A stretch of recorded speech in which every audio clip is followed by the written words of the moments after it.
People travel thousands of miles to visit me in Omaha. They walk into my office expecting to find the secret to wealth.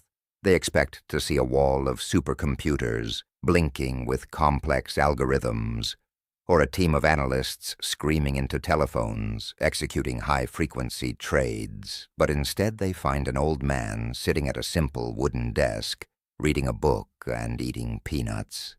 They are almost always disappointed because they want a complex solution to a simple problem. Specifically, when they ask me how to start from absolutely zero. They want a treasure map, but I hand them a mirror. And this is why most of you fail. You are looking for a magic spell, when you should be looking at your own behavior. Society has sold you a massive lie, that high intelligence is the key to escaping poverty, that if you just had a higher IQ, or went to a better school, you would not be struggling to survive. But I am here to tell you that intelligence is not just overrated, it is often a liability. I have known men with IQs of 160 who died, broken alone, because they had a 400-horsepower engine inside a car with bicycle brakes. The engine is your brain. The brakes are your emotional discipline. If you put a Ferrari engine in a Toyota Camry and you stomp on the gas, you will not win the race. You will tear the car apart and likely kill yourself in the process. Starting from $0 is not a math problem. It is a temperament problem. You are drowning in information, but you are starving for wisdom. You are drifting through life, letting the winds of circumstance blow you like a paper bag in a parking lot, hoping you eventually land on a pile of money. But hope is not a strategy, and drifting is a guarantee of failure. You need an operating system. You need to tear out the faulty wiring that society installed in your head and replace it with a framework of cold rationality. Today we are going to install that framework. I'm going to give you the 5 rules that differentiate the masters of the universe from the slaves of the paycheck. And if you have the courage to execute them, you will build a fortress that no economic storm can destroy. So stop checking your phone, stop looking for the next shiny object, and listen, because this is the only lecture you will ever need on how to build an empire from dust. Let us begin with the foundation, which I call the engine versus the steering wheel. Most people think investing and business are about being smart. But if you have an IQ of 160, give away 30 points to someone else, because you don't need it. In fact, a high IQ often makes you arrogant. It makes you think you can predict the future. It makes you think you can outsmart the market. But the market is a ruthless assassin. It does not care about your pedigree. It only cares about your discipline. You see, the financial world is designed to transfer money from the impatient to the patient. It is designed to exploit your biological wiring. Your brain is evolved to run from lions and chase gazelles. It is not evolved to sit still while your net worth drops by 50%, or to hold cash when everyone else is getting rich on a speculative bubble. This biological inability to handle modern finance is why you fail. You are trying to use a Stone Age brain to navigate a Space Age economy without a manual. So rule number 1 is the 20-slot punch card. I want you to imagine that when you are born, you are given a ticket with only 20 slots in it. And every time you make a major financial decision, or a major career move, or start a business, you punch out one of those slots. And once you punch out all 20 slots, you are done. You can never make another move again. If you lived your life by these rules, you would be forced to think very carefully about what you do. You would not jump from one get-rich, quick scheme to another. You would not start 5 different side hustles that all fail. You would wait. You would watch. And when the odds were overwhelmingly in your favor, you would bet heavy and you would bet the house. The problem with starting from zero is that you feel desperate. You feel like you need to say yes to everything. You try to do a dozen things at once and you end up doing none of them. Well, you are a mile wide and an inch deep. Mediocrity is the result of diffused focus. Excellence is the result of fanatical subtraction. You need to become a ruthless editor of your own life. There is a story about a pilot who worked for me. He asked me how to achieve his goals, and I told him to write down the top 25 things he wanted to do in his life. So he wrote them down. Then I told him to circle the top 5, just the top 5. He took some time, and he circled the 5 most important things. And he said, "Okay, I will focus on these 5, and I will work on the other 20 when I have spare time." And I told him, "No, you have it backwards. The 20 things you did not circle are not your backup plan. They are your enemies. Those 20 things are the distractions that will prevent you from ever achieving the top 5. They are the shiny objects that will steal your time and energy and keep you average. You must avoid them at all costs until you have succeeded at your top 5. So here is your assignment for rule number 1. I want you to sit down today, not tomorrow, today, and write down the 25 things you think you need to do to get rich. Then I want you to circle the top 5, and I want you to look at the other 20 and realize they are the reason you are broke. They are the assassins of your destiny. Cross them out and never look at them again. Disconnect from the noise and focus on the signal. Now that you have focus, you need to understand the battlefield, which brings us to rule number 2, defeating Mr. Market. Imagine you are in business with a partner named Mr. Market every day. Mr. Market comes to your office and offers to buy your share of the business, or sell you his share. The problem is, Mr. Market is a manic, depressive, psychotic. Some days he is euphoric. He sees only sunshine and rainbows, and he names a very high price for the business. Other days he is depressed. He sees only doom and gloom, and he names a very low price. Most people, when they start with 0, look at Mr. Market and they let him dictate their feelings. When Mr. Market is happy and the prices are high, you feel happy and you want to buy because you have a fear of missing out. When Mr. Market is depressed and prices are crashing, you feel terror and you want to sell because you think the world is ending. This is slavery. You are letting a psychotic person tell you how much you are worth. You must decouple your internal operating system from the external world. The market is there to serve you, not to instruct you. If you cannot control your emotions, you cannot control your money. It is that simple. You see, the stock market and the business world are simply mechanisms for discovering the price of things. But price is not value. Price is what you pay. Value is what you get. The vast majority of people never understand this distinction. They chase price. They see a chart going up and they buy. They see a chart going down and they panic. They are lemmings running off a cliff, and they wonder why they get smashed on the rocks below to start from 0. You must become a contrarian.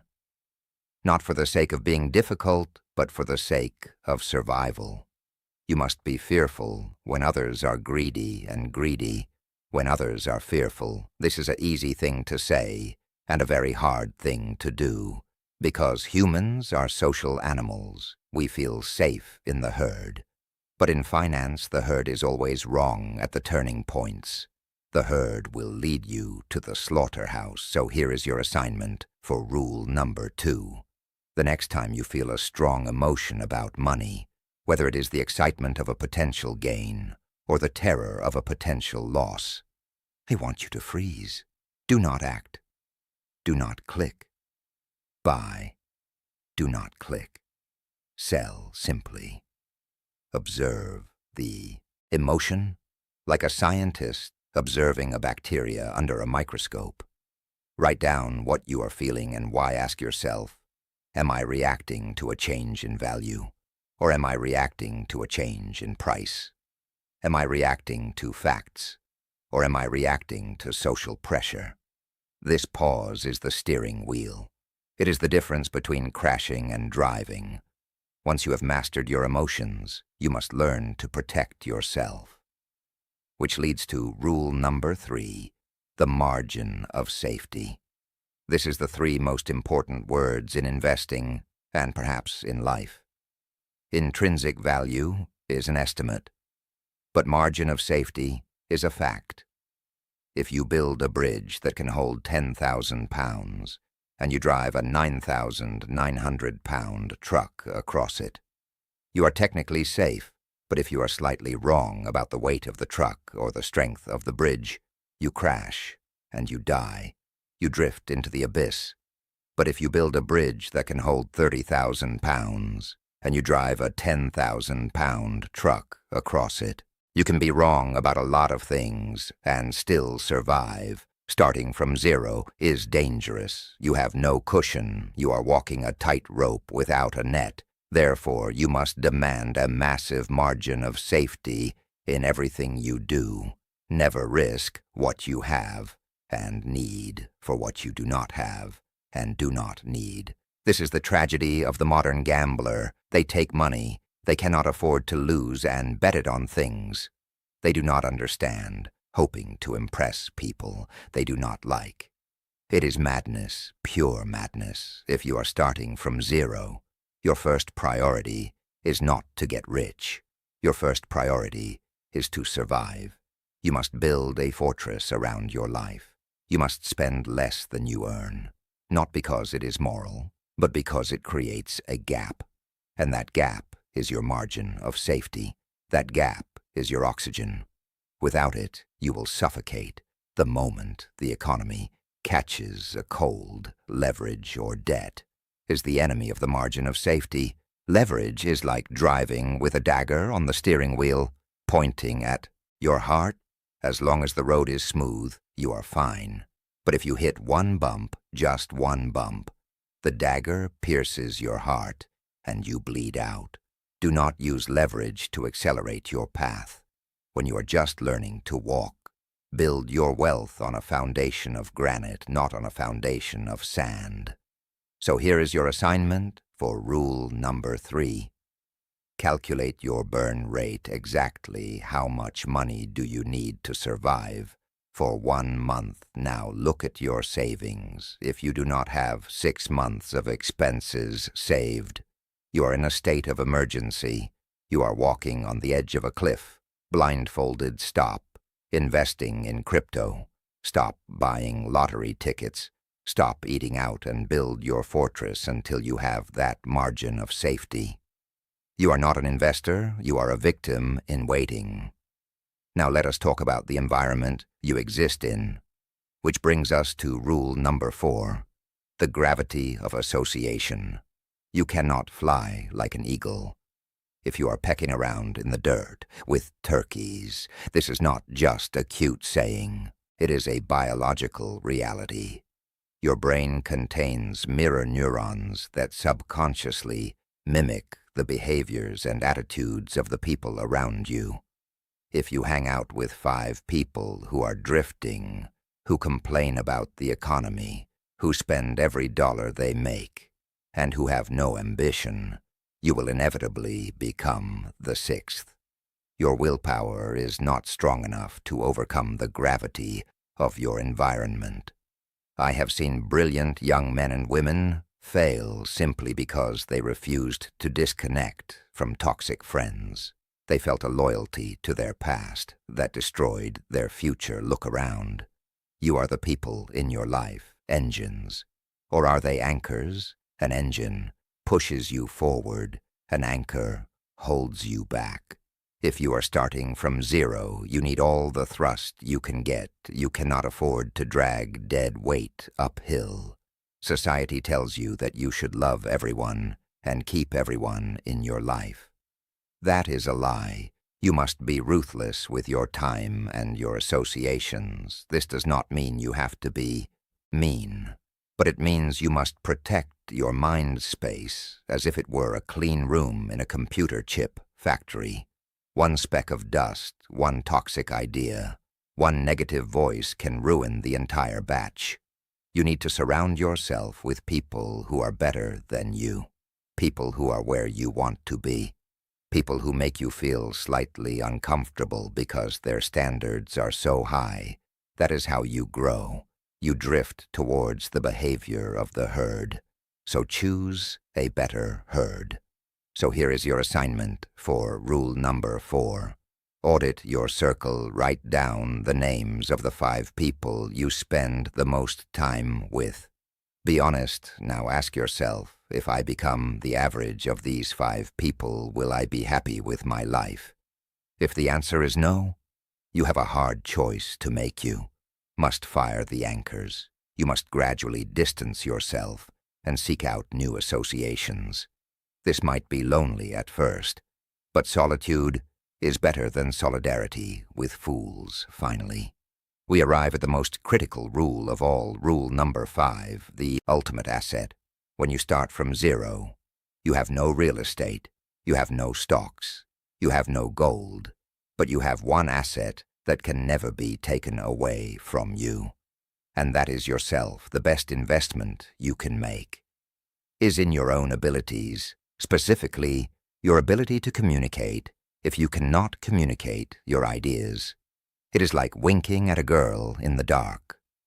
Nothing happens. You can have the cure for cancer in your head, but if you cannot articulate it to the world, it is useless. I was terrified of public speaking when I was young. I would physically throw up before getting on stage. But I realized that if I did not master this skill, I would be limited forever. So I took a course, not a PhD, a simple course. And it changed my life. It increased my value by 50%, instantly, in a world of inflation where the dollar is losing value. Every single day, your skills are inflation-proof.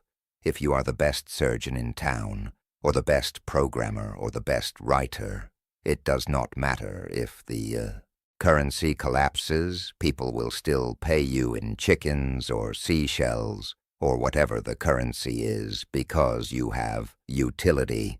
True wealth is not a number in a bank account. It is the accumulation of utility. Competence is the only true security.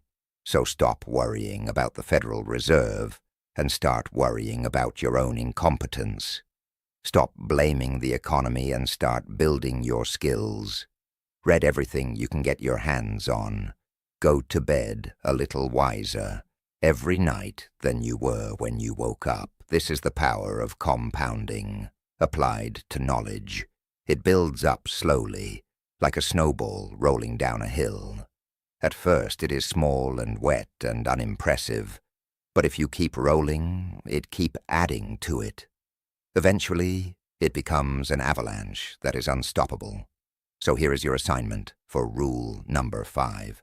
Identify one skill, just one, that if you mastered it would double your value to the marketplace. Is it sales? Is it coding? Is it copywriting? Whatever it is, commit to mastering it. Not just learning it, but mastering it. Invest your time and your money into this asset. Before you invest in anything else now, I want to take you to the end of the line. I want to conduct a little mental time travel with you, because all of this advice about money and success is meaningless if you do not understand the destination. Imagine you are 95 years old. You are sitting in a rocking chair on a porch. Your body is frail. Your days of making money are long over. You look back on your life. What will you see? Will you see a life of frantic busyness, of chasing shadows, of drifting with the herd? Or will you see a life of purpose, of discipline, of rational action? But more importantly, who is around that rocking chair? Because I have seen the tragedy of the rich man who dies alone. I have known men who have buildings named after them, who have amassed fortunes that would make kings jealous, but who have no one to hold their hand as they take their final breath. Their children despise them, their wives have left them. Their friends are only there for the handouts. This is the ultimate failure to win the game of money, but lose the game of life. You see, basically, when you get to my age, you will measure your success in life by how many of the people you want to have love you actually do love you. That is the ultimate test of how you have lived your life. The trouble with love is that you cannot buy it. You can buy sex, you can buy testimonial dinners, you can buy pamphlets that say how wonderful you are, but the only way to get love is to be lovable. It is very irritating if you have a lot of money. You would like to think you could write a check that says, I will buy $1 million worth of love. But it does not work that way. The more you give love away, the more you get. The more you hoard it, the more you lose it. So as you start your journey from zero, as you build your fortress and punch your ticket and fight, Mr. Market, do not lose sight of the humanity that makes it all. Worthwhile money is a tool. It is a wonderful servant, but a terrible master. Do not let it become your God. Do not sacrifice your integrity or your relationships on the altar of net worth, because at the end of the day, the size of your funeral depends on the weather, but the number of people who actually miss you depends on your character. So here is your final command. Stop drifting. Wake up. Grab the steering wheel of your life. Install these 5 rules into your operating system. Today, right now, not tomorrow. Disconnect from the madness of the crowd. Embrace the boredom of consistency. Build your margin of safety. Invest in yourself and cultivate love. The path from zero to wealth is not a secret. It is a discipline. It is open to everyone. But walked by few, be one of the few, seize the wheel and drive.